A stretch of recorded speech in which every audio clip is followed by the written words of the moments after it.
አንድ አምላክ በሚሆን በአብ በወልድ በመንፈስ ቅዱስ ስም ታኅሳስ 6 በዚች ቀን ቅዱስ አባት የእስክንድርያ አገር ሊቀ ጳጳሳት የአባ አብርሃም ሶርያዊው የዕረፍቱ መታሰቢያ ነው።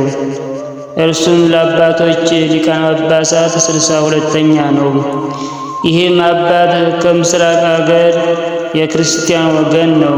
እርሱም ብዙ ገንዘብ ያለው ነጋዴ ነበር። እየነገደም ብዙ ጊዜ ወደ ምስር አገር ደረሰ። ከዚህም በኋላ በውስጧ የሚኖር ሆነ። ከእርሱም ለድሆችና ለችግረኞች ርኅራኄ ማድረግና ብዙ ትሩፋቶች ተገለጡ።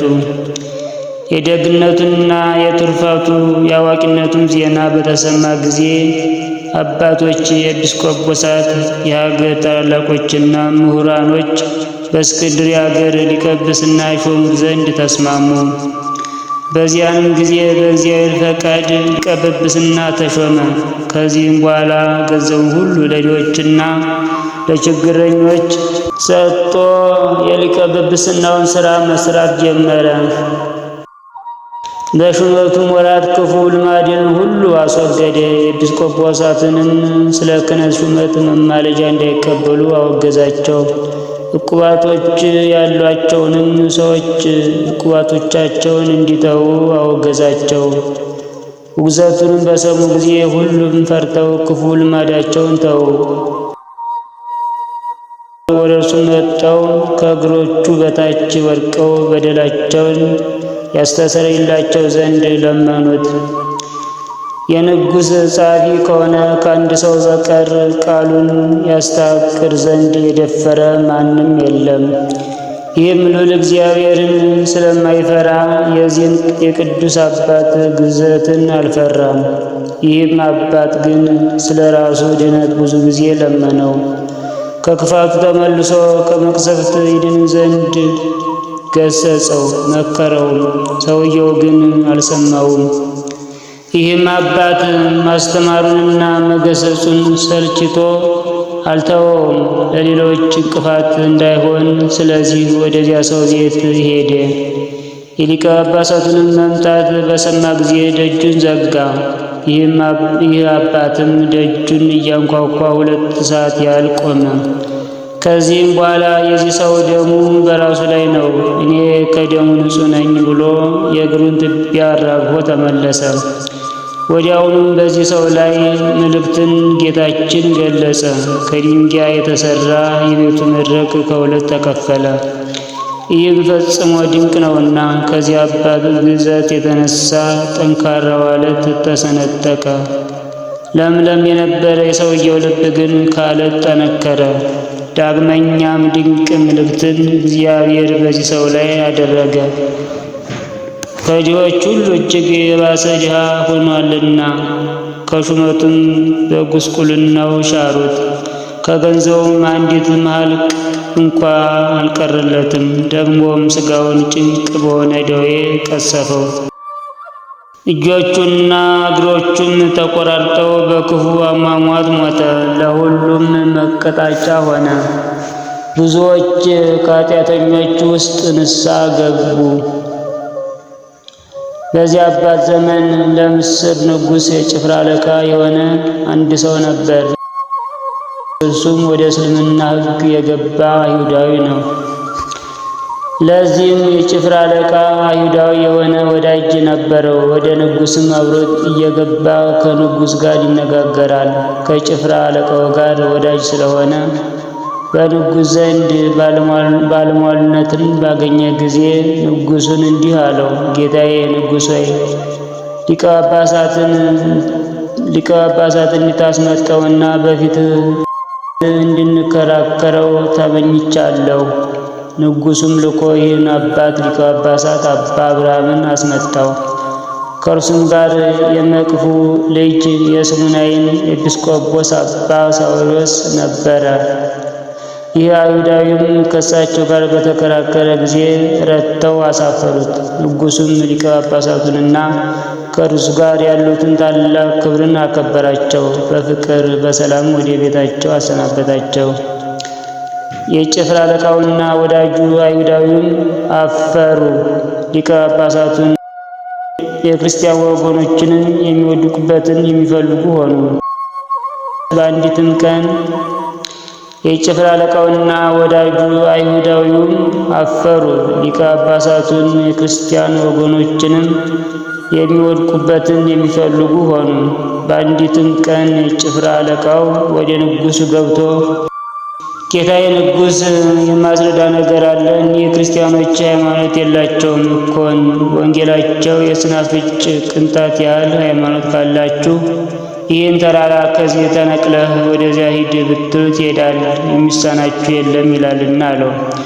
ንጉሡም ይህን በሰማ ጊዜ ሊቀ ጳጳሳት በአብርሃም ልኮ አስመጣውና ወንጌላችሁ የስናፍጭ ቅንጣት ያህል ሃይማኖት ካላችሁ ይህን ተራራ ከዚህ ተነቅለህ ወደዚያ ሂድ ብትሉት ይሄዳል ይላል። ስለዚህ ነገር ምን ትላላችሁ? አለው። ሊቀ ጳጳሳቱም እውነት ነው፣ የከበረ ወንጌል ይላል አለው። ንጉሡም መልሶ እንዲህ አለው፣ እነሆ ይህ ሃይማኖት ያላችሁ እናንተ የብዙ ናችሁ። ከእናንተ ውስጥ ይህን ምልክት የሚገልጥ አንድ ሰው ልታመጣልኝ እሻለሁ። አለዚያም ለክርስቲያን ወገኖች ሁሉ አንተ አለቃቸው ነህና ይህን ምልክት ትገልጥ ዘንድ ይገባሃል አለው። ሊቀ ጳጳሳቱም ሰምቶ ደነገጠ፣ እጅግም ፈራ። ንጉሡንም እስከ 3 ቀን ታገሰኝ አለው። ንጉሡም ይሁንልህ አለው። ሊቀ ጳጳሳቱም ከንጉሡ ፊት ወጥቶ በአቅራቢያው የሚገኙትን ኤጲስቆጶሳቱን፣ ካህናቱንና መነኮሳቱን ሁሉ ሰበሰባቸው። በምስር አገር በማልቃ በእመቤታችን በቅድስት ድንግል ማርያም ቤተ ክርስቲያን ውስጥ በእኒህ በሦስቱ ቀኖች እየጾሙና እየጸለዩ በእመቤታችን ስዕል ፊት ቁመው ወደ እግዚአብሔር ሲማልዱ ቆዩ። በሦስተኛም ቀን በሌሊት እመቤታችን ቅድስት ድንግል ማርያም ለሊቀ ጳጳሳቱ በብሩህ ገጽ ተገልጻ እንዲህ አለችው። በፊቴ ያፈሰስከውን እንባህን ተቀብዬ ስለ አንተ ልጄን ለምኜዋለሁና አትፍራ። አሁንም የብረት አፈር ባለበት ሜዳ ወደ ገበያ በሚወስደው ጎዳና ተነስተህ ሂድ። አንድ ዓይና የሆነ የውሃን ሥራ የተሸከመ ሰው ታገኛለህ። ይህ ምልክት እርሱ ያደርግልሃልና እርሱን ያዘው። የዚህም ሰው ስሙ ጫማ ሰፊው ስምዖን ይባላል። እርሱም ስለምወደው ልጄ ኢየሱስ ክርስቶስ ትእዛዝ ዓይኑን አውልቆ ጥሏልና። በዚያንም ጊዜ ሊቀ ጳጳሳቱ ተነስቶ ፈጥኖ ሄደ። ያንንም ሰው አግኝቶ ያዘው። የክርስቲያን ወገኖችን እዘንላቸው፣ ራራላቸው አለው። አምላክን የወለደች እመቤታችን ቅድስት ድንግል ማርያም እንደተገለጸችለትና እርሱንም እንዳመለከተችው ነገረው። እርሱም ለሊቀ ጳጳሳቱ ሰግዶ አባቴ ሆይ እኔ ኃጥእ በደለኛ ነኝና ይቅርታ አድርግልኝ። ይህ የምትለኝ ላደርገው የማልችል ነኝ። ነገር ግን የእግዚአብሔር ፈቃድ ይሁን። አምላክን በወለደች በእመቤታችን በቅድስት ድንግል ማርያም ጸሎት በአንተም በከበረች ጸሎትህ የክርስቲያን ወገኖች እንድትረዳቸው ይሁን። እኔንም ለማንም እንዳትገልጠኝ እለምንሃለሁ። እኔ የዚህን ዓለም ክብር መሸከም አልችልምና፣ ነገር ግን የምልህን አድርግ። ንጉሡ ይነሳልኝ በሚል ተራራ ትይዩ ከካህናቶችና ከሕዝብ ጋር ገብተህ ቁም። ወንጌሎችን፣ መስቀሎችን፣ ማዕጠንቶችን፣ የስም መብራቶችን ያዙ። ንጉሡም ከነሰራዊቱ በአንዲት ዳርቻ ይቁም። እኔም ማንም እንዳያውቀኝ ከሕዝቡ ተደባልቄ በፊትህ ቆማለሁ። 41 ጊዜ ኪርያላይሶን እያላችሁ በመጮህ ወደ እግዚአብሔር ማልዱ። ይኸውም አቤቱ ክርስቶስ ማረን፣ ራራልን፣ ይቅር በለን ማለት ነው። ከዚህም በኋላ ዝም እንዲሉ ሕዝቡን እዘዛቸው። እኔም ያን ጊዜ ስሰግድ አንተ ስገድ። እንዲህም 3 ጊዜ አድርግ። በዚያ ተራራ አንጻር ማያዊ በሆነ በመስቀል ምልክት በየስደትህ አማትብ አለው። ሊቀ ጳጳሳቱም ይህን ሰምቶ ለወገኖቹ በማሰማት አስገነዘባቸው። በዚያም ተራራ በሌላ ገጽ ከሰራዊቱ ጋር ወጥቶ እንዲቆም ለንጉሡ ነገረው። ሊቀ ጳጳሳቱም እንደነገራቸው ሁሉም ወጥተው ቆሙ። ከዚህም በኋላ ሊጸልዩ ጀመሩ። 41 ጊዜም አቤቱ ክርስቶስ ማረን አሉ። ከዚህም በኋላ ሊቀ ጳጳሳቱ 3 ጊዜ ሰገደ። ሲነሳም ወደዚያ ተራራ አማተበ። በዚያም ጊዜ ተራራው ከቦታው ተነቅሎ በአየር ላይ ተንሳፈፈ። ሊቀ ጳጳሳቱና ሕዝቡም ሲሰግዱ ያ ተራራ ወደ ቦታው ይወርዳል። ከሰገዱበትም ሲነሱ ከቦታው ተነቅሎ ወደ አየር ወጥቶ ይንሳፈፋል። እንዲህም 3 ጊዜ አደረገ። ሕዝቡም ሁሉ ይህን ድንቅ ሥራ አይተው እጅግ አደነቁ። ምስጉን እግዚአብሔርንም አመሰገኑት። ሊቀ ጳጳሳት አባ አብርሃምንም ፈሩት። ንጉሡም ወደ እርሱ አስቀርቦ ታላቅ ክብርን አከበረው። እንዲህም አለው፣ የምትሻውን ለምነኝ፣ ከእኔም ተመኝ፣ ምንም ምን አልከለክልህም። ንጉሡም ሊቀ ጳጳሳቱን ግድ ለምነኝ ባለው ጊዜ አብያተ ክርስቲያናትን ልሰራሻለሁ፣ ይልቁንም የሰማዕት ቅዱስ መርቆሬዎስን ቤተ ክርስቲያን በምስር አገር ልሰራሻለሁ አለው። ለወደደም ይሰራ ዘንድ አዘዘለት። ከቤተ መንግሥቱም ብዙ ገንዘብን አቀረበለት። ሊቀ ጳጳሳት አባ አብርሃምም በምድር ላይ እግዚአብሔር ዕድሜን ያርዝም፣ መንግሥትንም ያጽና፣ እኔ ገንዘብ አልሻም አለው። ይህንንም ባለው ጊዜ ንጉሡ አደነቀ። የዚህንም ዓለም ገንዘብ በመናቁ እጅግ ወደደው።